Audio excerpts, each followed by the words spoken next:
Shalom, Bapak Ibu Saudara, kita teruskan studi kita kristalisasi dan kita sudah mencapai sudah ada di bagian terakhir dari satu perikop besar lah, saya katakan beberapa pasal ini, dari pasal 28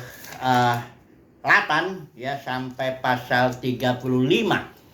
Itu bagian firman Tuhan yang terkait dengan keselamatan Israel, Yehuda secara khusus. Itu di sini pasal-pasalnya mengenai bagaimana Tuhan menghajar Yerusalem, ya, mendidik, mendisiplin, ya. Terus juga ada nubuatnya mengenai pemulihan dan syarat-syaratnya sebagainya di sana. Kemudian kita sudah bahas juga bagaimana ada juga janji mengenai Mesias, ya, Raja yang adil. Juga teguran ini juga secara khusus kepada para pemimpin. Di situ ada nabi, imam, ya, para pemimpinnya di situ. Ini bagian-bagian yang saya rasa mengungkapkan bagaimana Tuhan memperlakukan umatnya yang menyimpang tentunya, ya. Dan ada satu bagian lagi yang harus kita pelajari sebagai penutup dari bagian ini, yaitu bahwa ada pembalasan Tuhan terhadap orang-orang, ya, yang dipakai menjadi alat untuk mendidik umatnya. Tapi orang ini adalah ya bagian daripada umat Tuhan juga sebenarnya, ya. Dalam kasus ini coba kita lihat dulu, ya. Pasal 34 35 kita ambil bagian terakhir ini. Kalau LAI bikin judul hukuman atas bangsa-bangsa termasuk Edom. Edom itu Esau, ya. Kita tahu itu saudaranya Yakub. Ishak itu punya anak dua, ya, Esau dan Yakub. Tapi dari antara dua orang ini Tuhan memilih Yakub. Bukan berarti Esau tidak diberkati, ya. Jadi kalau kita lihat di Ibrani itu, ya, berkat Ishak itu untuk keduanya anaknya itu.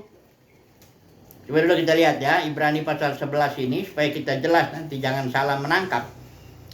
Ibrani pasal 11 20, karena iman maka Ishak sambil memandang jauh ke depan memberikan berkatnya kepada Yakub dan Esau.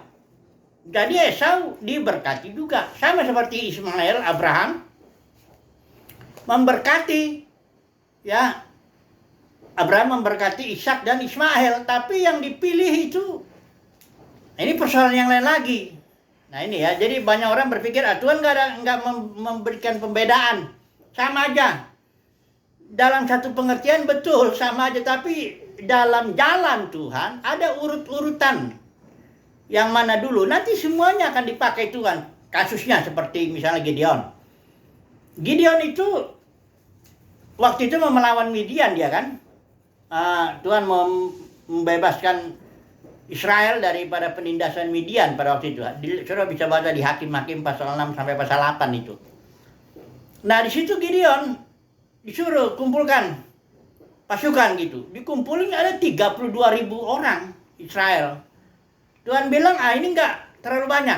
Karena jalan Tuhan bukan, Tuhan mau pilih dulu yang sedikit dulu. Nanti dari yang sedikit baru dia menjangkau yang banyak. Akhirnya semuanya Israel ikut perang. Tapi Tuhan mau pilih dulu yang sedikit dulu. Ya, makanya dengan cara penyaringan waktu itu kan. Itu siapa yang takut mundur, ada 22.000 orang, tinggal 10.000. Siapa yang enggak penguasaan diri waktu itu suruh naik suruh minum. Akhirnya hanya 300 orang saja, ya, yang dipilih, ya, dari antara umat Tuhan ini dipilih 300. Sama seperti dalam Kristen ada banyak yang dipanggil. Ini juga banyak yang orang nggak paham ini, ya, tidak membedakan antara ini. Dia pikir semua orang Kristen pokoknya percaya Yesus masuk surga langsung begitu. Main sama aja gitu, pukul rata. Nggak begitu. Ya, Tuhan punya jalan, ya. Bukan berarti nanti yang lain itu nggak dipakai Tuhan, bukan begitu, ya. Atau yang lain gak diberkati Tuhan, bukan begitu juga, ya. Jadi Tuhan pilih dulu, ya, yang Tuhan mau. Nah, kalau di dalam hal memilih itu tidak ada urusan orang. Kalau Calvin istilahnya bilang unconditional election, artinya pemilihan yang tak terkondisi daripada orang itu. Orang itu mau kondisinya kayak gimana, tapi kalau Tuhan mau pilih ya udah pilih, ya. Jadi contohnya lah Esau dengan Yakub, ya. Kalau orang suruh pilih mana, mau Esau atau mau Yakub? Kalau saya sendiri pribadi, lebih enak Esau lah. Esau itu seorang pemburu, ya, maco istilahnya, gagah, ya. Nah ini si Yakub ini kan senang dikemas, senang masak, kebanci-bancian. Saya nggak suka memang orang yang begitu, ya. Tapi Tuhan pilih yang begitu, ya. Pilih dia si Yakub ini yang udah penipu dan macam-macam lah. Pokoknya nggak secara manusia tuh nggak bagus lah. Jadi soalnya Tuhan sudah pilih, ya. Nah, dalam kasus di dalam Yesaya ini Edom atau Esau, putra Esau ini dia berkali-kali, sebenarnya dalam sejarahnya berkali-kali dia menganiaya, ya. Edom itu menganiaya Yakub, keturunan Yakub, ya. Nah, dalam kasus ini pasal 34, pasal 35 ini kita nggak usah baca lah. Tapi yang jelas di sini Edom secara khusus 3 kali dia disebut di pasal 34 ini, bahwa sebab pedangku yang di langit sudah mengamuk, lihat ia turun menghakimi Edom. Ya, dikatakan di sini Edom bangsa yang kukhususkan untuk ditumpas, ya. Ini karena perkara Sion ayat 8. Sebab Tuhan mendatangkan hari pembalasan, ya, dan tahun pengganjaran karena perkara Sion. Ayat 9 itu baru sungai-sungai Edom akan berubah menjadi ter dan sebagainya. Jadi kasusnya ini begini. Tuhan punya perkara, dia selalu, ya, orang dipilih yang dipilihnya dulu lah. Itulah fokus Tuhan untuk membentuk, mendisiplin. Malah ada seorang itu Bosmani bilang Tuhan nggak punya waktu banyak untuk mendisiplin semua orang sekaligus begitu. Anak-anaknya aja yang dipilihnya aja dulu. Ini dulu lah, ya. Tapi Tuhan memakai atau mendisiplin anak-anaknya ini melalui orang-orang lain, bahkan saudara-saudaranya sendiri. Contohnya Yusuf lah. Yusuf itu dipilih kan di antara itu, Yakub punya anak 12, ya. Terus Yusuf yang dipilih. Kasih mimpi bahwa Yusuf akan nanti memberi makan kepada seluruh saudara-saudaranya ini. Ya, tapi karena dia cerita sama mimpinya, ya, saudaranya benci dan sebagainya, ya. Awalnya juga ada benci karena Yakub lebih mencintai Yusuf daripada yang lain. Dan akhirnya Yusuf dia dianiaya oleh saudara-saudaranya kan, dibuang ke dijual ke Mesir, ya. Dan sebagainya. Akhirnya Yusuf mengalami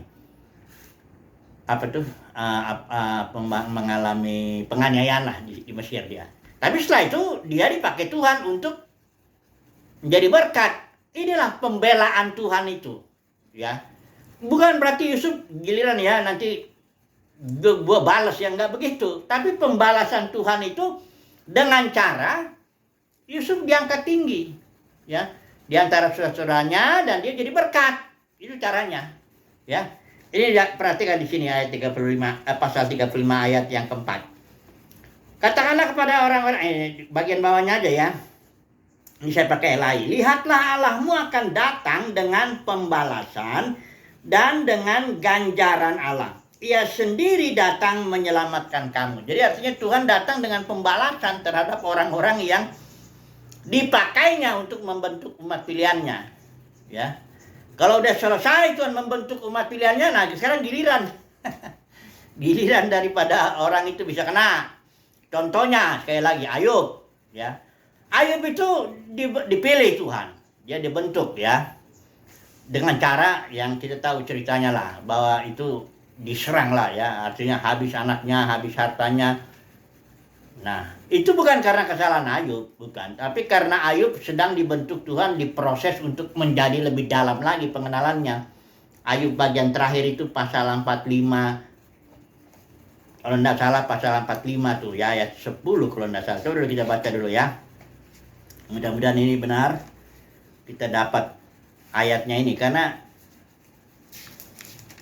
saudara-saudara atau sahabat-sahabatnya Ayub itu bilang Ayub ketimpa itu karena dosanya. Ya, ini coba lihat. Ayub 42 ayat 5 ya. Hanya dari kata orang saja aku mendengar tentang kau. Tetapi sekarang mataku sendiri memandang kau. Jadi yang Tuhan kerjakan dalam kehidupan Ayub itu dengan membentuk dia, dahsyat sekali hajarannya itu.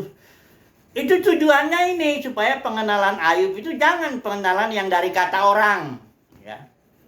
Kata pendeta ngomong Tuhan tuh kasih begini, begini, terus kita percaya, entah padahal nggak ngalamin apa-apa. Nah, Tuhan nggak ingin yang begitu. Terhadap umat pilihannya dia hajar supaya umat pilihannya benar-benar mengenal secara pribadi.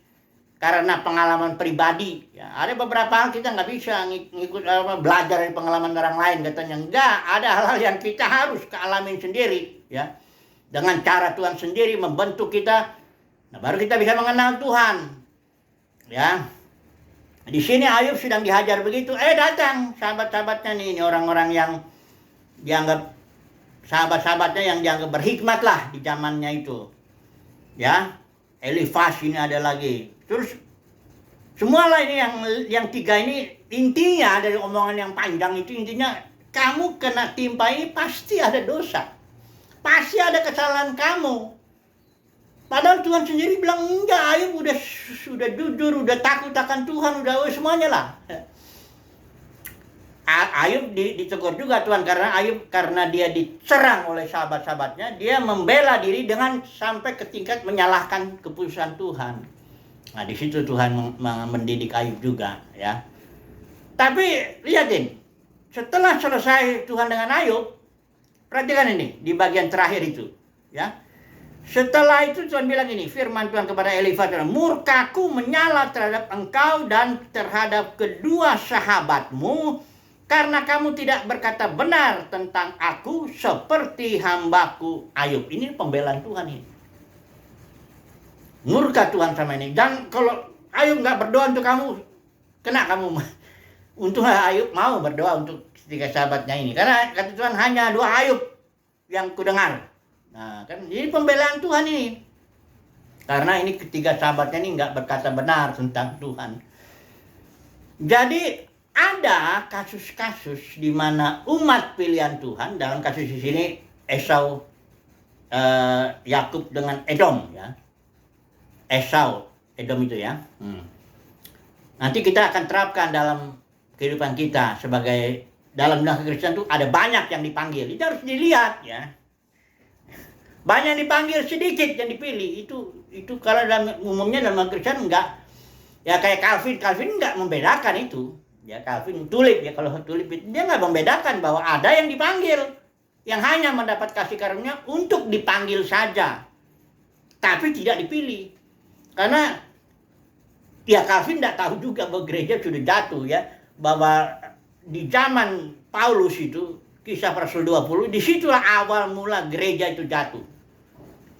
Jadi Paulus bilang kepada para penatua di Efesus, dia ngomongnya di Miletus, dari antara kalian akan ada beberapa orang dengan ajaran palsu, tarik murid-murid kepada dirimu sendiri. Inilah awal benih. Dan ini datang karena serangan serigala ganas. Saudara bisa baca Kisah Rasul 20 itu, ayat 28 sampai 30 kalau nggak salah tuh. Jadi mulailah, kalau dalam sejarah itu mulainya dari Ignatius yang membedakan antara presbyteros dengan episkopos. Ini sebenarnya sama-sama ini orang. Dua istilah ini menunjuk pada orang yang sama. Yang satu menunjuk dewasa usianya, kematangannya, yang satu menunjuk fungsinya, overseer, melihat. Tapi kalau Ignatius bilang enggak, ini beda. Akhirnya harus ada satu orang mimpin, bishop. Nanti dari antara bishopnya bertarung antara bishop, harus ada bishop agung. Bisa bangunnya bertaruh, akhirnya ada kardinal bertaruh, akhirnya ada paus. Nah, itulah hierarki pemerintahan manusia masuk ke dalam gereja. Nah, itu di abad ke-5, abad 6 itu sudah settle, itulah Katolik itu, hierarki. Hierarki ini penyakit parah. Itu ajaran Nikolaus. Jadi para pemimpin menaklukkan kaum awam. Mulailah gereja jatuh masuk dalam zaman kegelapan kalau dalam sejarah gereja itu dari abad ke-5 sampai Martin Luther 1517. Bukan berarti Martin Luther memulihkan total, enggak juga. Cuma Martin itu kalau dibilang hanya sola scriptura, kembali ke dalam kitab. Kalau menurut dia sola gratia, hanya kasih karunia, sola fide, hanya iman. Ya itu masih terus pemulihan, masih panjang yang harus dipulihkan ya. Nah, ini kasusnya ini dunia kekristenan yang dipanggil banyak. Tapi yang banyak ini, yang dipanggil ini, dia karena mendapat kasih karunia hanya untuk dipanggil, dia jatuh ke dalam 3 ajaran sesat yang ditulis di Matius di kitab Wahyu pasal 2 pasal 3 itu.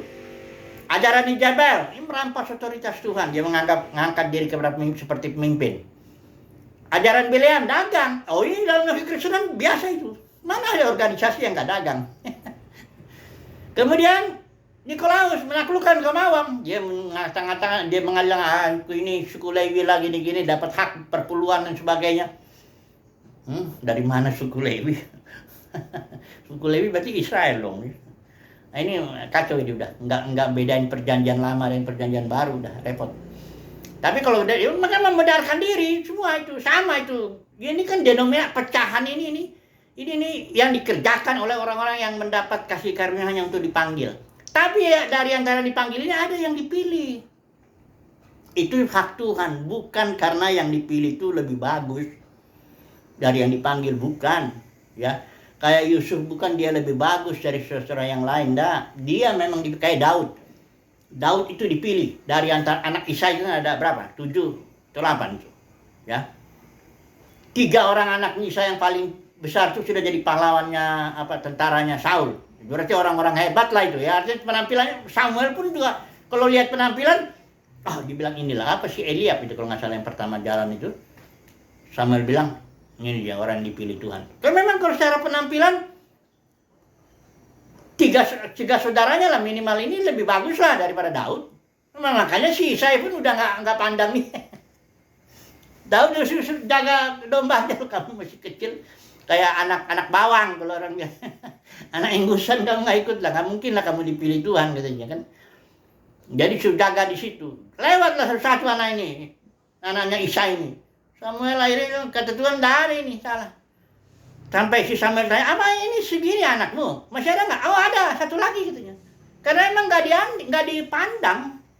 Remeh lah dipandang Isai juga itu, dipandang saudaranya juga. Bahkan Samuel pun nggak ini. Tapi Tuhan bilang, nah ini dia nih. Orang masih kecil, kemerah-merahan katanya apa semuanya. Ini seorang yang hatinya. Karena Tuhan lihat hatinya berkenan. Nah, ini tapi bukan berarti karena hatinya maka dia dipilih, jangan begitu. Tapi Daud dipilih Tuhan karenanya dia dibentuk sehingga hatinya berkenan di hadapan Tuhan. Jangan dibalik ya. Karena pemilihan tetap itu adalah kedaulatan Tuhan. Kita dipilih semata-mata karena Tuhan mau memilih kita. Itu aja. Ya, jangan dikatakan karena gini enggak. Tak terkondisi, dalam hal ini Calvin betul. Unconditional election katanya. Jadi dalam kasus ini akan datang saatnya pembelaan Tuhan terhadap umat pilihannya dari saudara-saudaranya. Nah, saya beri contoh Yesus sekali, batu penjuru ya. Ini kita harus lihat contoh-contoh supaya kita lihat bahwa memang Tuhan artinya ada saatnya Tuhan membela umat pilihannya dari antara saudara-saudaranya ya. Coba kita batu penjuru ya. Ini ada di saya tanda ini nih. Udah enggak hilang ya, ini dia. Ini kasus di mana Matius pasal 21, kasus di mana perumpamaan penggarap kebun anggur ya. Di sini bagian terakhir pasal 21 ayat 42 ya. Kata Yesus kepada mereka, belum pernahkah kamu baca dalam kitab suci, batu yang dibuang oleh tukang-tukang bangunan telah menjadi batu penjuru. Hal itu terjadi dari pihak Tuhan, suatu perbuatan ajaib di mata kita. Perhatikan ini. Batu ini menunjuk kepada Yesus. Sementara tukang-tukang bangunan inilah dia orang Farisi ahli Taurat ini. Ya. Batu ini dibuang. Kan Yesus ditolak oleh orang-orang Farisi ahli Taurat. Dibuang. Tapi justru pembelaan Bapa muncul ketika batu itu menjadi batu penjuru. Artinya suatu batu yang menentukanlah dalam satu bangunan. Ya. Jadi Yesus itu kan orang Yahudi, sama itu saudara-saudaranya semua ya. Itu semuanya keturunan Yakub. Tapi Yesus kita ada menyatakan diri dia Mesias, apakah orang Yahudi atau para pemimpin itu percaya? Wah, malah dibunuh, dibuang batu itu, batu penjuru itu. Tapi pada akhirnya ketika dia mati bangkit, nah ada saatnya nanti ya, ketika dia datang dalam mati itu semua mata akan mematap dia, termasuk orang-orang yang membunuhnya itu. Disitulah pembelaan Bapa itu. Tapi itu datangnya dari Tuhan pada waktu Tuhan. Tak boleh kita membela diri sendiri. Makanya kita belajar dari Yesus itu aja ya. Dia menjadi domba yang keluh, disalahin. Oh, ini Yesus itu adalah pribadi yang paling disalah mengerti oleh saudara-saudaranya. Bahkan saudara-saudaranya juga bilang ini orang udah gila, mau dipanggil. Ya. Ada kan dalam kasus apa tuh, didatangin oleh saudaranya karena dianggap sudah nggak sehat gitu loh. Disalah mengerti sekali. Tapi Yesus diam aja terus loh. Tunggu, ada waktunya nanti. Sekarang pun masih disalah mengerti terus sampai sekarang. Ya, berapa orang sih di dalam dunia ini yang mengaku Yesus sebagai Tuhan, sebagai penguasa tunggal? Yesus bilang kalau otoritas surga di bumi sudah diberikan padaku. Tapi siapa yang mengaku itu? Tapi ada saatnya nanti. Pada kedatangan puncaknya itu, di situ dia dikagumi oleh umat pilihan Tuhan dan akhir juga. Pada akhirnya Yesus bilang kan, kalau aku ditinggikan, Yohanes 12 ayat 32, aku akan tarik semua orang datang kepadaku. Itu kata Yesus. Ya, kalau dia ngomong begitu enggak terjadi, berarti enggak benar ini. Bahkan Paulus bilang setiap lutut akan bertelut, lidah akan ngaku Yesus itu adalah Tuhan. Walaupun sekarang nggak ada yang, biarin aja.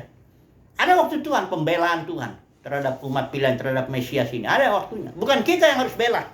Kita nggak ada, kita harus bela-bela Tuhan. Ya, Tuhanlah yang nanti akan, Bapa di surga sendiri membela umat pilihannya. Nah, kita juga dalam kekristenan, sekarang kita masuk ya dalam, sebelum saya ini masih ada waktu sedikit ini. Saya katakan, umat dalam dunia kekristenan ada yang dipanggil, banyak yang bahkan mayoritas ya memang yang mendapat kasih karunia itu dipanggil. Ya. Tapi kan gereja ini sudah jatuh, kekristenan sudah jatuh ke dalam agama ya, religion itu diikat lagi oleh peraturan-peraturan agamawi oleh para pemimpin agamanya ini, para ajaran Bilian Ijabel Nikolaus ini mengikat. Umat Tuhan tidak mungkin berada di dalam ini. Kalau dalam kitab Wahyu itu pasal 18 ayat 4 itu jelas itu ya. Hai umatku, keluarlah. Dan itu pasal 17-18 itu perempuan pelacur yang duduk di atas binatang. Binatang itu sistem pemerintahan itu ya, sistem pemerintahan manusia. Karena hierarki masuk ke dalam gereja. Walaupun di dalam kekristenan sudah dibenarkan, karena ajaran Luther itu awal udah invisible church katanya.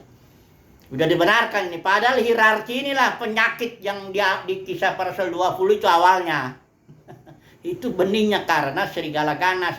Jadi manusia mau ngatur. Gereja itu nggak boleh diatur oleh manusia. Yesus sudah jelas bilang Matius 23, jangan seorang pun di antara kamu sebut pemimpin ya. Aku pemimpinmu. Artinya aku yang ngatur gereja ini. Dengan apa Yesus mengatur? Dengan otoritas hayatnya. Dia karena aku datang supaya memberikan hayat. Hayat ini berotoritas.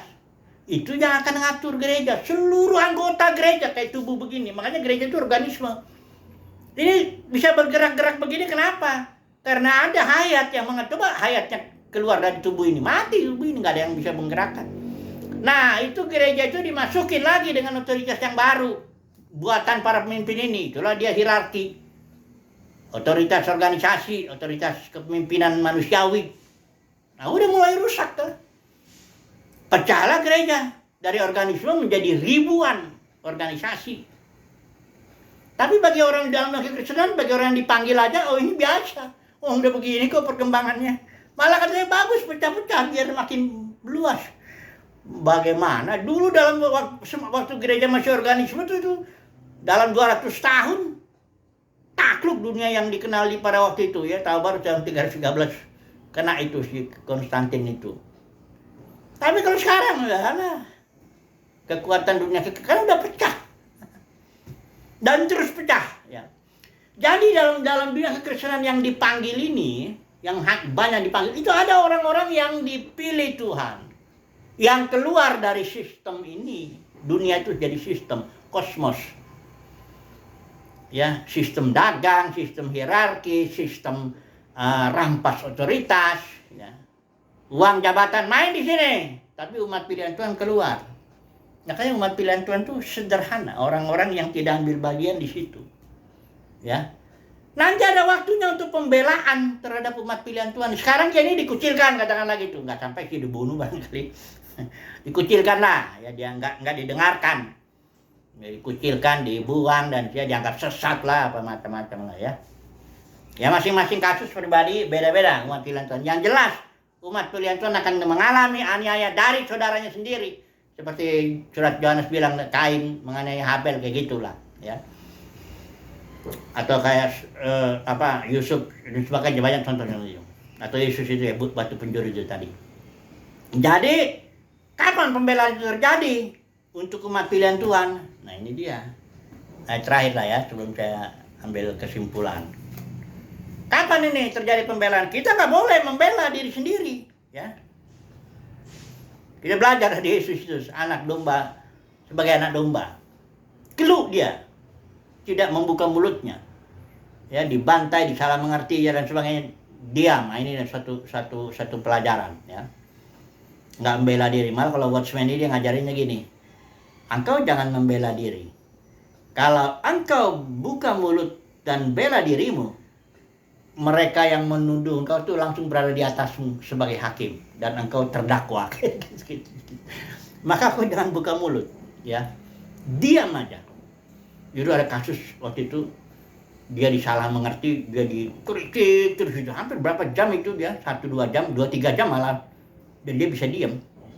Ini justru itu kehebatan kerohanian seseorang tuh ketika dia bisa diam waktu disalah mengerti. Nah itu ya, bukan dia waktu dia kotor bela-bela begitu, ngomongin sekali balas 2 kali. Itu justru orang lemah itu. Kekuatan rohani Yesus itu, tahu enggak, ketika ditampar bisa diam, diludahin bisa diam. Jadi diam itu kekuatan yang dahsyat, Bapak Saudara. Kita belajarlah itu ya, untuk diam. Tapi emang nggak enak. Nggak enak sekali. Kita disalah mengerti, dituduh, difitnah, di ini. Nggak apa-apa. Diam dulu. Ya. Ada saatnya nanti Tuhan sendiri yang bela kita. Ini dia saatnya nih. Di dalam Roma. Ketika Tuhan Yesus datang. Kalau istilahnya orang ini datang kedua kali. Sebenarnya itu puncak kedatangannya di dalam dan melalui umat pilihannya. Saya baca dulu ini ya. Roma 8. Inilah saat di mana Tuhan membela umat pilihannya. Dikatakan ayat 19. Roma pasal 8 ya. Sebab kerinduan yang dalam dari makhluk ciptaan menanti dengan sangat penyingkapan anak-anak Elohim. Inilah anak-anak Elohim, inilah umat yang dipilih ya. Bukan hanya dipanggil, tapi dipilih, dan yang tentu diajar untuk setia. Karena para pemenang ini yang dipanggil, dipilih, setia. Itu semata-mata anugerah Tuhan ya. Semata-mata kasih karunia Tuhan. Semata-mata kehendak Tuhan. Tidak ada kehebatannya umat pilihan Tuhan ini. Sama. Bahkan orang saya secara manusia udah saya bilang dari contoh-contohnya itu banyak orang nggak kayak Daud lah, nggak dianggap lah, atau si Esau dengan Yakub, semua orang pasti milih Esau dan sebagainya.